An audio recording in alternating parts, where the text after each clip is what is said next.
नमस्कार। आज हम जिस विषय पर चर्चा करने जा रहे हैं वो है मेष राशि और मेष लग्न का हम संपूर्ण विवरण देंगे। मेष राशि या लग्न के जातक थोड़े दुबले पतले से मध्यम कद के होते हैं। चाल स्वभाव यदि देखा जाए तो थोड़े सा गर्म स्वभाव के होते हैं। ये यदि जॉब करें या किसी प्राइवेट जॉब में हो या सरकारी जॉब में हो तो टेक्निकल फील्ड में अधिकतर लोग इसमें से जाते हैं। यदि लग्न पर शुभ ग्रह का प्रभाव अधिक न हो तो,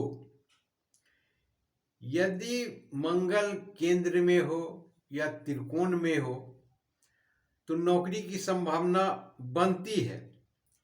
यदि दशम भाव में विशेषकर मंगल हो तो नौकरी लगभग निश्चित होती है इनकी। या यदि अपना कुछ व्यवसाय कर रहे हो तो जैसा मैंने कहा कि टेक्निकल फील्ड में अधिकतर ऐसे लोग होते हैं। अब हम ये लग्न की मैं बात कर रहा था। अब हम दूसरे भाव को देखते हैं तो दूसरे भाव का स्वामी शुक्र है। तो वाणी तो बिल्कुल ठीक रहती है यदि अष्टम भाव में या दूसरे भाव में यदि शुभ ग्रह हैं तो बेहतर हो और वाणी हो जाती है। यदि क्रूर ग्रह कोई बैठे हुए हो जैसे सूर्य, मंगल, शनि, राहु, केतु तो आवाज ज्यादा भारीपन भी हो जाते हैं और थोड़ी सी कर्कश हो जाती है। ये किसी से भी बात करेंगे परंतु वो भले मुख पर न कहे, पीठ पीछे जैसे शिकायत करते हैं इनकी शिकायत कर देंगे। कुछ लोग सामने में भी कहेंगे। इनकी बात इनकी अच्छी होती है पर लोगों को अच्छी नहीं लगती। इनका कारण है शुक्र मार्केश है यहाँ पर और प्रबल मार्केश है। इनकी ये भी वजह है। जहां तक धन का सवाल है तो यदि शुक्र 12वें भाव में हो तो इनके पास अत्यधिक धन होंगे। यदि शुक्र 12वें भाव में नहीं है तो इनके पास सिर्फ इतना ही धन होंगे जो जिससे इनका काम चल सके। तीसरा भाव है, यहां स्वामी है पराक्रमेश के स्वामी बुध हैं। बुध यहां पर खास करके अपने भाइयों से जो संबंध है उनको बिगाड़ देते हैं। अर्थात जातक यदि छोटे भाई हैं तो बड़े भाई से, यदि बड़े भाई हैं तो छोटे भाई से कभी भी जीवन में नहीं बनेंगे। बड़े होने के बाद बचपन में तो रहेंगे ही लेकिन उम्र हो जाने के बाद भाइयों से इनकी नहीं बनेगी। साथ भी रहेंगे तो एक तरह से अलग ही रहेंगे और अलग हो गए तो दूरी बनाकर ही रहेंगे। मित्रों से इनकी बनती है परंतु स्वार्थपूर्ण होता है। अर्थात कहें तो ये भी मित्र को उसी तरह से ट्रीट करते हैं कि जैसे काम निकल जाने के बाद उनकी कोई वैल्यू नहीं है तो इनके मित्र भी उसी तरह से इनके साथ भी करते हैं। ये यदि किसी को बहुत भी चाहेंगे मित्र को लेकिन वो उसी तरह के व्यवहार इनसे करेंगे। अर्थात कहने का तात्पर्य जैसे को तैसा। अब चौथे भाव को हम देखते हैं। यहाँ के स्वामी चंद्रमा। चंद्रमा यहाँ के स्वामी है और ये त्रिकोण में हो या केंद्र में कहीं भी बैठे हों, फिर भी मेष राशि या लग्न के जातक को चौथे भाव से खास करके वो उम्मीद नहीं बनती है जिनकी ये चाह रखते हैं। यदि अपने माता पिता के साथ रहते हो तो यदि माता पिता के साथ रहते हैं तो माता से इनकी बनेगी नहीं, घर में इन्हें कभी शांति मिलेगी नहीं। रही सुख सुविधा की बात तो वो भी मध्यम दर्जे या निम्न दर्जे के होंगे। यदि ये अपने माता पिता से अलग रहते हैं तो इनका स्तर मध्यम दर्जे का हो जाता है। अब हम पांचवें भाव की बात करें तो संतति इनके अल्प होती है। कहने का तात्पर्य एक या दो, अधिकतम 3, इससे अधिक संतति इन्हें नहीं होती है। पेट इनका ठीक ठाक रहता है, बीमारियां भी कम होती है इन्हें। पंचम भाव से ज्ञान की है तो ज्ञान भी इन्हें मध्यम दर्जे का प्राप्त होता है। अब हम छठे भाव की बात करेंगे तो छठा भाव का स्वामी भी बुध है। पंचम भाव के स्वामी सूर्य थे।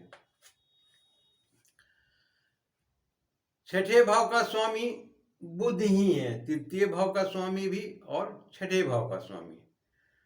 तो रोग ऋण शत्रु तो वृद्धि करते ही हैं, परंतु यदि शनि और मंगल यहाँ पर बैठ जाएं या इन पर दृष्टि हो तो बहुत हद तक कम हो जाते हैं।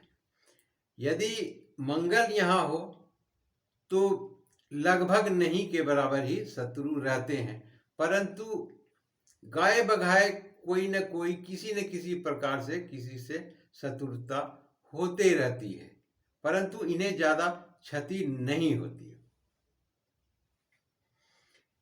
नौकरी पेशे की बात करें तो यहाँ पर बुध यदि इनकी दशा भी चलती है तो उतने सहयोग ये नहीं करते हैं नौकरी दिलाने में। यदि यहाँ पर मंगल की दृष्टि हो या शनि की दृष्टि इस पर हो या इस भाव से संबंध रखते हो तो नौकरी की उम्मीद बढ़ जाती है। सप्तम भाव के स्वामी शुक्र ही हैं। जैसा कि मैंने पहले भी कहा, ऊपर भी कहा था कि शुक्र प्रबल मार्केश है, अतः यहाँ से भी इन्हें वो सुख की प्राप्ति नहीं होती है, अर्थात वैवाहिक सुख की। गाहे बगाहे चलते रहते हैं, ठीक ठाक ही मिला जुला कर रहते हैं। अष्टम भाव के स्वामी मंगल हैं, अतः मंगल को अष्टमेश दोष यहाँ पर नहीं लगते हैं। तो मंगल अष्टमेश होने से, अष्टम भाव के स्वामी होने से आयु में या रोग बीमारी में इनसे बहुत ही मदद मिलती है, राहत मिलती है। यदि यहाँ शनि का प्रभाव हो या सूर्य का प्रभाव अष्टम भाव पर हो तो कुछ रोग में वृद्धि करते हैं, अर्थात नहीं के बराबर होते हैं। यहाँ से दूसरे भाव को देख रहे हैं मंगल। यदि मंगल की यहाँ पर मंगल स्थित हो तो दाहिने आंख में चोट की संभावना बढ़ जाती है, और यदि मंगल यहाँ न हो, कहीं और बैठे हो तो ये स्थितियां उत्पन्न नहीं होगी। नवम भाव गुरु है, अतः किसी भी तरह से, चाहे वो किसी भी परिवार से बिलोंग करते हो, या अर्थात कहने का तात्पर्य वो धार्मिक हो, आस्तिक हो या नास्तिक हो, उससे फर्क नहीं पड़ता। इनमें ये गुण होते हैं कि ये थोड़े बहुत धार्मिक होते हैं। नवे भाव में गुरु है, अतः इसमें ये संभावना बनती है और ये जितने ही धार्मिक होंगे उतने ही इनका भाग्य भी बेहतर होगा। 10वें भाव का स्वामी शनि है और 11वें भाव का भी स्वामी शनि है। कर्म में भी और आय में भी शनि बहुत धीरे चलने वाले प्लैनेट है, अतः इनके जो भी कार्य हो, मंगल के कारण इनकी कार्य प्रणाली में स्पीड आती है, परंतु इनके कर्म वो सुकून नहीं देते हैं जो वो चाहते हैं। आय में भी इन्हें बहुत विलंब से मिलती है, कर्म का फल भी इन्हें बहुत धीरे धीरे विलंब से ही मिलता है, परंतु ये कार्य कंटिन्यू करें अथवा न करें। तो ये दोनों भाव का मैंने विश्लेषण किया। 12वें भाव में भी गुरु है, अतः इनका जो भी खर्च होते हैं तो अच्छे ही कार्य में होते हैं, सोच समझ करके होते हैं।